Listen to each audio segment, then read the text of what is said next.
કશો વાલા મિત્રો, આજે અમે વાડીએ મધ ઉતારી રહ્યા છીએ. દેશી મધ છે આ, અને દવાનો ઉપયોગ લેવાના છીએ. તો ઉતારવાનું કામ ચાલુ છે.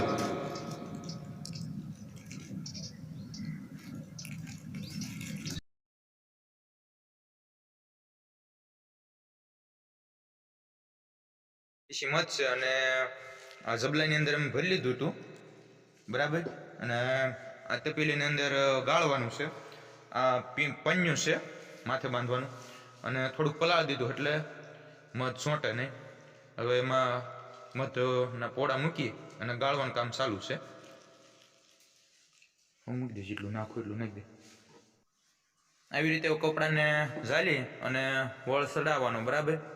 અને રસ બધો વી આવે અને કપડાની અંદર મીણ બધું રહી જાય.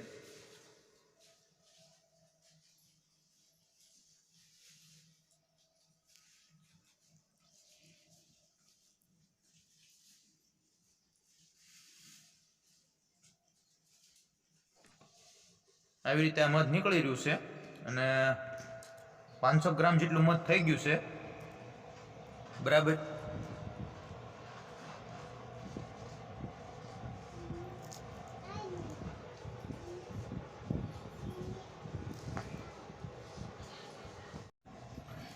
જોઈ શકો છો દર્શક મિત્રો, આજે દેશી મધ ઉતારી રહ્યા છીએ અને મારા ફ્રેન્ડ માટે દેશી દવામાં ઉપયોગ કરવાનો છે. હવે આવી રીતે પન્યાની અંદરથી મીણ કાઢવાનું છે, તે તમને બતાવું. તો અમુક લોકો એવું કહેતા છે કે ભાઈ ખાંડની સાહણી છે, તો ખાંડની સાહણી નથી, ઓરિજિનલ મધ જ છે. અને મીણ બતાવું તમને કઈ રીતે મીણ બની ગયું છે.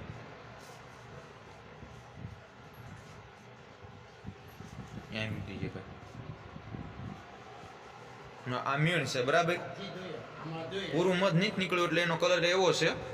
અને આવી રીતે આ કપડાની અંદર સોંટી જતું હોય છે મીણ.